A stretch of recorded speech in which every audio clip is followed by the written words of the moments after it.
আমরা দেখেছি রাহুর দশা যখন পড়ে, রাহু যেমন ভালো করে, রাহু কিন্তু ব্যবসা পত্র শেষ করে দেয়।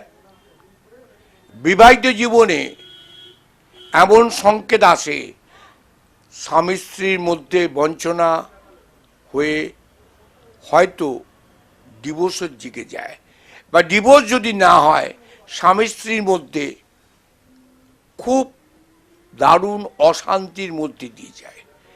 তাই রাহু, অর্থাৎ আমরা বলবো রাহুর মাথা নেই। সেই জন্য আমি বলবো রাহুকে নিয়ে যখনই তোমরা কিছু করবে, রাহুর পুজো আচ্ছা করলে, বাড়িতে ব্রাহ্মণকে দিয়ে রাহুর পুজো করলে অনেকটা ভালো স্থান পাবে। কেতুর ধন নেই, সেই জন্যে আবার বলবো এইগুলোকে তোমরা চিন্তা করো। কেতু রাহু থাকলে সাধারণ মানুষের জীবন হানি করে এবং আমরা দেখেছি দুর্ঘটনার কবলে ফেলে দেয়। এই রাহু একটা মানুষকে, ধনী ব্যক্তিকে রাস্তায় নামিয়ে দেয়।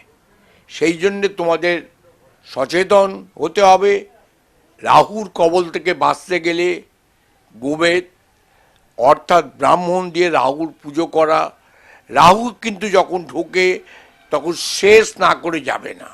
সেই জন্যে আবার আমি তোমাদের বলি, রাহুর পুজো আচ্ছা করো, গোমেদ পড়ো, তাতে অনেকটা ভালো হবে।